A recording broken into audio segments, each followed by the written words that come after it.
Hi geniuses, welcome to the channel Science Wizard Pooja Ranjan. This channel is all about the science subject of classes 6th, 7th, 8th, 9th and 10th physics and chemistry. If you are new to my channel, you can subscribe to the channel for more science videos, and if you like the explanation, then please press the like button and you can share this video with your friends, family and the classmates. So the chapter which we are going to discuss today is of class 8, chapter 14 physics, some natural phenomena. So इस chapter पे मैं already आपके 2 videos बना चुकी हूँ. So उनका link मैं आपको description box में दे दूंगी, आप जाके उसको चेक कर सकते हैं. सो जो टॉपिक हम आज डिस्कस करने वाले हैं that is the atmospheric electricity. Now what is this atmospheric electricity? Electricity क्या होता है? Electricity is the flow of charges, है ना. हमने लास्ट वीडियो में पढ़ा था. तो चार्ज जब कहीं से फ्लो होता है तो उस बॉडी के थ्रू इलेक्ट्रिसिटी कंडक्ट हो रही है, ठीक है, फ्लो कर रही है. अब जो एटमॉस्फेयर होता है, एटमॉस्फेयर किससे बनता है? एयर से बनता है, ठीक है. सो क्या एयर अपने थ्रू चार्जेस को फ्लो होने दे सकता है? हमने क्या पढ़ा हुआ है? एयर क्या होता है? इंसुलेटर होता है. तो इसका मतलब एयर के थ्रू चार्ज फ्लो नहीं हो सकता. तो फिर यहां पे एटमॉस्फेरिक इलेक्ट्रिसिटी क्यों लिखा है? तो इसका मतलब कि एयर के थ्रू भी चार्ज फ्लो होता है, बट इन स्पेसिफिक कंडीशन, ठीक है. तो जब भी एयर के थ्रू बहुत सारा चार्ज फ्लो होता है बहुत ही कम टाइम में, तो उस प्रोसेस को हम लाइटनिंग कहते हैं. तो लाइटनिंग जो होता है वो कैसे अकर करता है और कैसे लाइटनिंग के दौरान एयर जो है वो अपने थ्रू इतने सारे चार्जेस को कैसे फ्लो होने देता है उसके बारे में पढ़ेंगे. सो सबसे पहले एक साइंटिस्ट है बेंजामिन फ्रैंकलिन. तो उन्होंने ये सबसे पहले प्रूव करा कि जो क्लाउड्स हैं वो चार्ज अप हो जाते हैं ड्यूरिंग द स्टॉर्म. तो जब भी आंधी होती है उस वक्त जो क्लाउड्स हैं उनके ऊपर चार्ज डेवलप हो जाता है, पॉजिटिव और नेगेटिव, ठीक है. अब उन्होंने ये कैसे प्रूव करा? तो उन्होंने एक एक्सपेरिमेंट किया और उस एक्सपेरिमेंट में उन्होंने पतंग उड़ाई सिल्क की क्लाउड्स में during the thunderstorm with a metal की tied to the thread of the kite. तो जो काइट ली और उसका जो धागा था, ठीक है, जो कि अटैच था काइट से, उसमें एक मेटल की उन्होंने अटाई कर दी, बांध दी. और फिर उसके बाद जब वो थोड़ी देर उड़ाए तो उसके बाद जैसे ही उन्होंने मेटल की को टच किया तो उनको एक इलेक्ट्रिक शॉक लगा, ठीक है. अब जब आप पतंग उड़ा रहे हैं तो पतंग जो है वो बहुत ऊंची जाती है, बहुत हाइट तक जाती है. सो क्योंकि जो क्लाउड्स हैं वो चार्ज अप हो गए थे, ठीक है, तो वो जो चार्ज है क्लाउड्स का वो बेसिकली फ्लो हुआ through the wet string of the kite, ठीक है. सो चार्ज किसके थ्रू फ्लो हुआ? Through the wet string. तो अब वो जो स्ट्रिंग है, जो थ्रेड है, दैट इज द इंसुलेटर. तो वो अगर वहां बारिश नहीं होता और वो स्ट्रिंग गीला नहीं होता, चार्ज का फ्लो होना पॉसिबल नहीं था. बट क्योंकि जो स्ट्रिंग है वो गीला है और बारिश का पानी जो है वो अपने थ्रू इलेक्ट्रिसिटी कंडक्ट कर सकता है, मतलब चार्ज को अलाउ कर देता है टू फ्लो थ्रू इट. सो इसीलिए जो चार्ज है वो क्लाउड से वेट स्ट्रिंग में ट्रांसफर हुआ और वेट स्ट्रिंग से वो ट्रांसफर होके मेटल की में गया. और वही मेटल की बेंजामिन फ्रैंकलिन ने जैसे ही टच की तो वो सारा का सारा जो चार्ज था वो मेटल की में से, हैवी चार्ज, वो मेटल की में से फ्लो होके उनके बॉडी में गया और उनके बॉडी से फ्लो होता हुआ वो अर्थ में चला गया, जिसके कारण कि उनको इलेक्ट्रिक शॉक लगा. सो ये जो प्रोसेस होता है जिसमें कि बॉडी से जो चार्ज है वो अर्थ में फ्लो हो जाता है, इसको हम अर्थिंग प्रोसेस कहते हैं, ठीक है. सो क्योंकि उनको इलेक्ट्रिक शॉक लगा मतलब चार्ज तो था, ठीक है, और वही चार्ज जो है वो क्लाउड से फ्लो होके मेटल की और उनके बॉडी में गया. सो इस एक्सपेरिमेंट से उन्होंने ये तो प्रूव कर दिया कि जो क्लाउड्स हैं वो चार्ज अप हो जाते हैं during the storm. Now the next question arises कि क्लाउड्स चार्ज अप कैसे होते हैं. So origin of the atmospheric electricity, ठीक है. अब थंडरस्टॉर्म के वक्त जो क्लाउड्स हैं उन पे चार्ज डेवलप हो जाते हैं. एग्जैक्ट रीजन किसी को भी नहीं पता, बट कुछ एक्सपेरिमेंट्स के थ्रू ये सजेस्ट किया जा सकता है कि जो क्लाउड्स हैं वो बनते कैसे हैं, क्लाउड्स होते क्या हैं. तो क्लाउड्स जो होते हैं वो बेसिकली कैसे फॉर्म हो रहे हैं? इन द वाटर साइकिल आपने पढ़ा है कि जो भी वाटर बॉडीज होती हैं जब सन की हीट से वो गर्म होती हैं तो जो वाटर होता है that converts into the water vapour. और क्योंकि वो वाटर वेपर गैसियस स्टेट में है तो लाइटर हो जाता है, ऊपर की तरफ मूव करता है, ठीक है.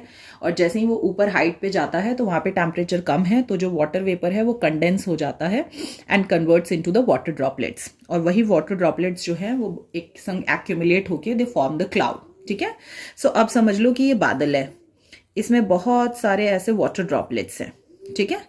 अब ये जो वाटर ड्रॉपलेट्स है ना, दे कीप कॉन्स्टेंटली मूविंग, इधर उधर मूव करते रहते हैं, क्योंकि जो लिक्विड है उसके जो पार्टिकल्स हैं वो लूजली पैक्ड होते हैं, इतना टाइटली पैक्ड तो होते नहीं. सो दे कीप कॉन्स्टेंटली मूविंग. अब आप इमेजिन करो कि एक आपके घर के रूम में मैंने 20-25 आदमियों को रख दिया है और वो कॉन्स्टेंटली मूव कर रहे हैं इधर से उधर. तो जब वो एक दूसरे से जब वो मूव करेंगे तो एक दूसरे से टकराएंगे, रबिंग होगी। सो इन द सेम वे यहाँ पे भी जो वाटर ड्रॉपलेट्स हैं जब वो मूव कर रहे होते हैं तो एक दूसरे से टकराते हैं, रबिंग होती है, उसके कारण फ्रिक्शन जनरेट होता है और फ्रिक्शन के कारण जो चार्ज है वो डेवलप हो जाता है। जैसा कि हमने लास्ट वीडियो में मैंने आपको समझाया था कि 3 तरीके होते हैं किसी भी बॉडी को चार्ज करने के, पहला फ्रिक्शन, दूसरा कंडक्शन और तीसरा इंडक्शन। सो यहाँ पे ड्यू टू द फ्रिक्शन जो क्लाउड है उस पर चार्ज डेवलप हो जाता है। सो अब यहाँ पर क्लाउड में भी 2 तरह के पार्टिकल्स हैं, एक होते हैं लाइटर ड्रॉपलेट्स और एक होते हैं बिगर ड्रॉपलेट्स जो कि हैवियर होते हैं। तो जो लाइटर ड्रॉपलेट्स हैं क्योंकि वो हल्के हैं तो वो तो ऊपर जाएंगे, और जो बिगर ड्रॉपलेट्स हैं वो हैवियर हैं तो वो नीचे आएंगे। तो जो लाइटर ड्रॉपलेट्स होते हैं बेसिकली उनके ऊपर डेवलप होता है पॉजिटिव चार्ज, और जो हैवियर ड्रॉपलेट्स होते हैं उनके ऊपर डेवलप होता है नेगेटिव चार्ज। ठीक है। सो अब इमेजिन करो ये बादल है तुम्हारा, ठीक है। अब वो रबिंग हुई, उसके कारण चार्ज डेवलप हुआ, तो जो लाइटर ड्रॉपलेट्स हैं वो ऊपर आ गए और जो तुम्हारे हैवियर ड्रॉपलेट्स हैं वो नीचे आ गए। और क्योंकि लाइटर ड्रॉपलेट्स पे पॉजिटिव चार्ज डेवलप हुआ था तो यहाँ ऊपर प्लस लिखा है, और जो हैवियर आपके ड्रॉपलेट्स से उन पे नेगेटिव चार्ज डेवलप हुआ था तो यहाँ माइनस लिखा है। तो देखो आपके क्लाउड पे चार्ज डेवलप हो गया। तो इस ढंग से क्लाउड्स जो हैं उन पे चार्ज डेवलप होता है during the storm. Now the next very important thing is that electric discharge and the lightning. ठीक है, अब क्लाउड पे चार्ज डेवलप हो गया, बट अब ये जो चार्ज है, ठीक है, ये एयर के थ्रू कब फ्लो करता है? क्योंकि लाइटनिंग में हमने क्या पढ़ा कि लाइटनिंग प्रोसेस वो प्रोसेस है जिसमें एयर के थ्रू बहुत ज्यादा अमाउंट में चार्ज फ्लो होता है in very less time. Okay, तो उसी प्रोसेस को हम लाइटनिंग कहते हैं। सो 2 एयर इंसुलेटर है, ठीक है, और अपने थ्रू इलेक्ट्रिक करंट या चार्ज को फ्लो नहीं होने देता है, ठीक है। बट लाइटनिंग प्रोसेस जब होता है तो उस वक्त ये अलाउ करता है passage of current to flow through it if, तो कंडीशन है कब अलाउ करेगा, if the quantity of charge is large and the distance is small. ठीक है, मतलब quantity of charge is large मतलब कि अब ये प्रोसेस जो है of rubbing the water droplets, ठीक है, मान लो अभी शुरू ही हुआ है तो उस वक्त बहुत कम चार्ज है, ठीक है। अब ये कॉन्स्टेंटली हुए जा रहा है प्रोसेस, धीरे धीरे चार्ज डेवलप होते जा रहे हैं, अमाउंट ऑफ चार्ज जो है वो बढ़ता जा रहा है, ठीक है। तो एक टाइम आएगा जब वो क्लाउड जो है वो चार्ज को होल्ड नहीं कर पाएगा, ठीक है, बहुत ज्यादा चार्ज डेवलप हो गए हैं। तो अब उस वक्त उस क्लाउड को उन चार्ज को डिस्चार्ज करना पड़ेगा, ठीक है। और दूसरा कंडीशन है कि अब वो जब डिस्चार्ज करेगा क्लाउड चार्जेस को तो कहां पे डिस्चार्ज करेगा? सो जो भी क्लाउड के सबसे पास ऑब्जेक्ट होगा वो उस ऑब्जेक्ट पे उसको डिस्चार्ज कर देगा। अब ऐसे सिचुएशन में क्या होता है कि बहुत heavy amount of charge pass हो रहा है एयर के through in a very short span of time. So इसीलिए इस प्रोसेस के दौरान वहां पे एनर्जी रिलीज होती है in the form of a heat and light, ठीक है, और इसी प्रोसेस को हम इलेक्ट्रिक डिस्चार्ज कहते हैं। अब ये सेम चीज आप अपने गैस लाइटर में भी देखते हो, वहां पे भी स्पार्क जनरेट होता है। जब लूज इलेक्ट्रिक प्लग होता है वहां पे भी स्पार्क जनरेट होता है, ठीक है। जो ऑटोमोबाइल स्पार्क प्लग है उसमें भी स्पार्क जनरेट होता है। तो स्पार्क जनरेट होने का मतलब क्या हुआ है कि वहां पे चार्ज फ्लो हो रहा है, एज यहां पे इलेक्ट्रिक डिस्चार्ज हुआ है इन द सेम वे, ठीक है। Now the next question arises कि ये जो डिस्चार्ज होता है of the charges from the cloud वो कहां डिस्चार्ज होता है? अगर वो एयर के थ्रू फ्लो कर रहा है चार्ज तो कहां जाएगा? ठीक है, सो 2 तरीके से ये डिस्चार्ज होता है। पहला कि एक क्लाउड दूसरे क्लाउड में अपने चार्ज को डिस्चार्ज कर सकता है, ठीक है, और दूसरा कि जो क्लाउड है वो अर्थ सरफेस पर, अर्थ पर जो भी टॉलेस्ट बिल्डिंग्स होती हैं या ट्रीज होती हैं वहां पे उसको डिस्चार्ज करता है, ठीक है। Now the next thing is that कि ये कैसे पॉसिबल है। तो सबसे पहला डिस्कस करते हैं 2 क्लाउड्स के बीच में कैसे डिस्चार्ज हैपन होता है, ठीक है। तो अब ये जो 2 क्लाउड्स हैं जैसे ही वो एक दूसरे के पास आते हैं तो यहाँ बीच में एयर है अभी भी इन दोनों के, ठीक है। सो जैसे एक दूसरे के पास आएंगे तो अभी मैंने आपको बताया कि दोनों पे ऊपर पॉजिटिव चार्ज और नीचे नेगेटिव चार्ज डेवलप हो जाएगा, ठीक है। अब ये चार्ज एक्यूमुलेट हो रहा है, बट एक टाइम आया अब ये दोनों ही क्लाउड्स अपने अपने चार्ज को होल्ड नहीं कर सकते। सो अब चार्ज डिस्चार्ज करने का टाइम आया तो इस क्लाउड का जो पॉजिटिव है वो इसके नेगेटिव से अट्रैक्ट होगा और इसका पॉजिटिव इसके नेगेटिव से अट्रैक्ट होगा, क्योंकि अपोजिट चार्जेस एक दूसरे को क्या करते हैं? हमेशा अट्रैक्ट करते हैं। सो इसके कारण यहाँ पे जो चार्ज है वो एक क्लाउड से फ्लो होके दूसरे में जाएगा, ठीक है, और इसका चार्ज इससे फ्लो होके इसमें आएगा। सो यहाँ पे अब डिस्चार्ज हो रहा है of the charges between the two clouds. ठीक है, अब ये जो चार्ज है वो एक क्लाउड से फ्लो होके दूसरे क्लाउड में जो जाता है, सो बहुत सारा चार्ज जो है वो बहुत ही कम टाइम में फ्लो हो जाता है। सो इसके कारण वहां पे बहुत सारी अमाउंट ऑफ हीट और लाइट और साउंड एनर्जी रिलीज होती है। ठीक है, और इसीलिए लाइटनिंग के वक्त अब वो जो लाइट एनर्जी रिलीज हो रही है उससे आपको वो बिजली दिखती है कि कड़क रही है। ठीक है, वो जो साउंड है वो किस लिए प्रोड्यूस हो रहा है, वो भी इसीलिए प्रोड्यूस हो रहा है क्योंकि बहुत ज्यादा अमाउंट ऑफ चार्ज जो है वो एयर के थ्रू बहुत ही कम टाइम में फ्लो हो रहा है, तो उसके कारण साउंड प्रोड्यूस होता है जिसको कि आप थंडर कहते हैं। ठीक है, सो इसी के कारण वहां पे, और तीसरी चीज आपने नोटिस की होगी, जहां भी बिजली गिरती है तो उसको पूरा जला के राख कर देती है। तो वो कैसे पॉसिबल है? कोई भी चीज जलेगी तब जब उसको हीट मिलेगी। सो हीट के कारण जहां बिजली गिरती है वो पूरा का पूरा जल जाता है जगह। लाइट के कारण आपको वो लाइटनिंग दिखती है आसमान में, और क्योंकि साउंड एनर्जी भी रिलीज होती है तो उसके कारण आपको वो थंडर की आवाज सुनाई देती है। सो इस ढंग से दो क्लाउड्स के बीच में डिस्चार्ज होता है, जो आपको आसमान है उसमें आपको बिजली कड़कती हुई दिखाई देती है, जिसको हम लाइटनिंग कहते हैं। तो अब दो क्लाउड्स का तो समझ में आ गया कि दोनों क्लाउड्स पे चार्ज था, तो इसीलिए जो अपोजिट चार्ज थे वो एक दूसरे को अट्रैक्ट कर रहे थे और इसीलिए वहां पे डिस्चार्ज पॉसिबल हो गया। ठीक है, बट अगर अर्थ सरफेस की बात करें तो ये जो टॉल बिल्डिंग्स होती हैं, जो ट्रीज होती हैं, यहां पे ये चार्ज कैसे फ्लो होता है फ्रॉम द क्लाउड। ठीक है, तो उसके लिए हमेशा याद रखना, चार्ज फ्लो होने के लिए दो बॉडीज के बीच में अपोजिट चार्ज होगा। ठीक है, तभी वो जो चार्ज है वो एक दूसरे को अट्रैक्ट करेंगे, और ड्यू टू द अट्रैक्शन वो एयर के थ्रू जो सारा चार्ज है वो बहुत ही कम टाइम में बहुत ज्यादा चार्ज फ्लो कर जाता है। सो यहां पर क्लाउड जो होता है वो चार्ज होता है पहले। अब क्लाउड चार्ज हो गया, यहां ऊपर पॉजिटिव चार्ज, नीचे नेगेटिव चार्ज। ठीक है, अब यहां पे समझ लो एक बिल्डिंग है। अब होता क्या है बेसिकली कि हमने इंडक्शन प्रोसेस में पढ़ा था कि मान लो कि ये मेरा एक रॉड है जिसपे नेगेटिव चार्ज है। ठीक है, उसको मैं यहां पे किसी मेटल प्लेट के पास लेके आई हूं, इस पे कोई चार्ज नहीं है। सो हमने क्या पढ़ा था इंडक्शन प्रोसेस में कि जैसे ही मैं चार्ज बॉडी अनचार्ज बॉडी के पास लेके आती हूं, बट मैं सिर्फ पास ला रही हूं, टच नहीं करवा रही हूं। सो इसके कारण इसमें जो चार्ज है वो इंड्यूस हो जाता है। कैसे? तो इसमें नेगेटिव चार्ज है, तो अभी क्योंकि इस पे कोई चार्ज नहीं है तो इसका मतलब कि जितने इसमें प्लस हैं और उतने ही इसमें माइनस भी हैं। तो क्योंकि ये नेगेटिव चार्ज है तो ये सारे पॉजिटिव चार्ज को अपनी तरफ, यहां पे सारे पॉजिटिव चार्ज एक तरफ इकट्ठे हो जाते हैं, नेगेटिव चार्ज एक तरफ इकट्ठे हो जाते हैं, और फिर उसके बाद क्योंकि यहाँ पे ज्यादा अमाउंट ऑफ चार्ज फॉर्म हो गया है, सो जो नेगेटिव चार्ज है वो जैसे ही आप मेटल वायर या इस मेटल प्लेट से, सो वो उसके थ्रू फ्लो होके अर्थ में चला जाएगा, और यहाँ पे सिर्फ कौन सा चार्ज बच जाएगा? Positive charge. तो इस पे नेगेटिव चार्ज था, इस पे पॉजिटिव चार्ज हुआ। तो इंडक्शन में एक चीज याद रखना कि अगर जिस बॉडी से आप चार्ज इंड्यूस करवाना चाह रहे हो तो उस पर जो भी चार्ज होगा उसका अपोजिट चार्ज दूसरे बॉडी पे डेवलप होगा। सो इन द सेम वे यहां पे जब क्लाउड जो है वो चार्ज होते हैं तो ऊपर पॉजिटिव है, नीचे नेगेटिव है। ठीक है, सो क्योंकि नीचे नेगेटिव चार्ज है तो जो अर्थ पे जो भी टॉल बिल्डिंग्स हैं और जो घर हैं, तो इंडक्शन प्रोसेस में ये नेगेटिव चार्ज जो है वो इंड्यूस कर रहे हैं charge on to the earth surface, तो इसीलिए अपोजिट चार्ज डेवलप होता है इन पे, तो यहाँ पे पॉजिटिव चार्ज डेवलप होता है। अब ये प्रोसेस जो है of the accumulation of charges that keeps on going. ठीक है, अब बहुत ज्यादा चार्ज डेवलप हो गया, बहुत ज्यादा चार्ज डेवलप होने के कारण अब जो क्लाउड्स हैं they are not able to hold that charge, and the second thing is that कि दोनों पे अपोजिट चार्ज डेवलप होने के कारण अब ये नेगेटिव चार्ज जो है वो पॉजिटिव चार्ज के से अट्रैक्ट हो रहा है।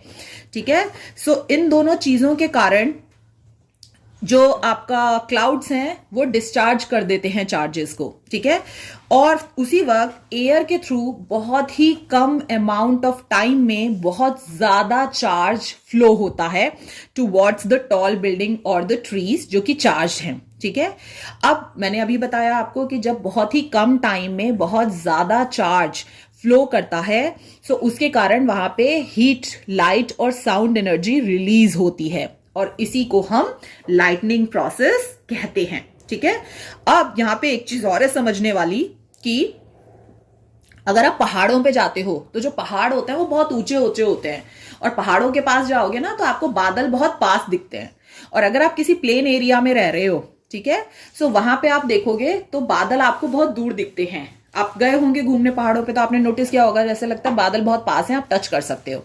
सो अब वहां पे क्या होता है, हिली एरियाज में, क्योंकि बादल बहुत पास हैं टू द माउंटेन्स, ठीक है, एंड द ट्रीज, सो जितना पास होगा उतना इजीली हो, आराम से जो क्लाउड्स हैं वो अपने चार्जेस को डिस्चार्ज कर सकते हैं, ठीक है, to the trees of the mountains in the hilly areas. So इसीलिए पहाड़ों में ज्यादा बिजली गिरती है, ठीक है, ज्यादा लाइटनिंग प्रोसेस होता है as compare to the plain area, ठीक है। तो लाइटनिंग क्या है? So lightning is the very heavy flow of charges either between the two clouds और between the clouds and the earth. So अभी मैंने बताया क्योंकि लाइटनिंग के वक्त due to the flow of the heavy charges वहां पे बहुत सारी अमाउंट ऑफ हीट, लाइट और साउंड एनर्जी रिलीज होती है। सो इसीलिए जहां पे बिजली गिरती है वहां पे वो बहुत ही डेंजरस है, क्योंकि इतनी सारी हीट एकदम से कहीं पे जाएगी तो पूरा जला के राख कर देगी वहां पे, तो ठीक है। बट इसका एक फायदा भी है। क्या फायदा है? कि वो जो हीट और लाइट एनर्जी रिलीज हो रही है ड्यूरिंग द लाइटनिंग, उससे क्या होता है कि जो नाइट्रोजन होता है आपके एयर में, तो आप सबको पता है सबसे ज्यादा अमाउंट में आपके एटमॉस्फेयर में कौन सी गैस प्रेजेंट है? Nitrogen gas.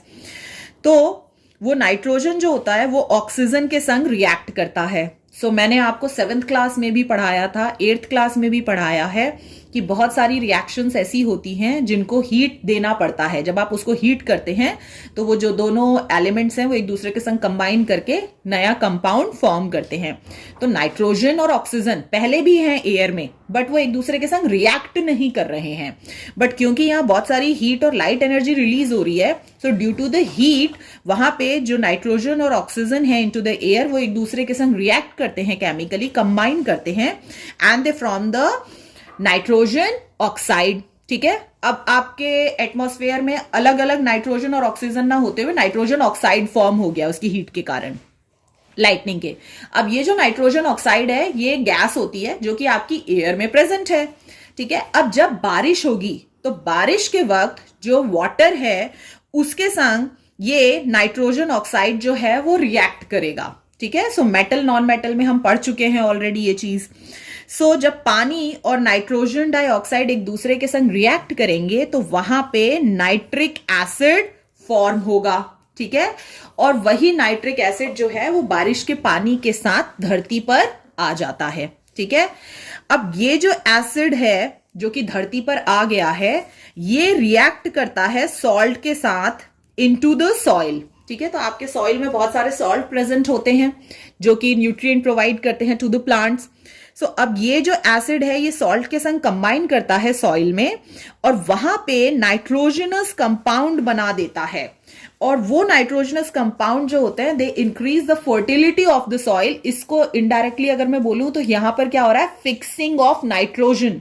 सो 7th क्लास में पढ़ा था ना आपने कि नाइट्रोजन को कैसे फिक्स करा जाता है सॉइल में। सो राइजोबियम बैक्टीरिया के बारे में पढ़ा था कि राइजोबियम बैक्टीरिया ये काम करते हैं, और ये सेम काम लाइटनिंग के दौरान भी होता है, ठीक है। तो नाइट्रोजन को फिक्स कर दिया from the atmosphere into the soil, and यहाँ पे जो सॉइल है उसकी फर्टिलिटी को इंक्रीज कर दिया जिससे कि जो प्लांट्स है उनकी ग्रोथ अच्छी होगी।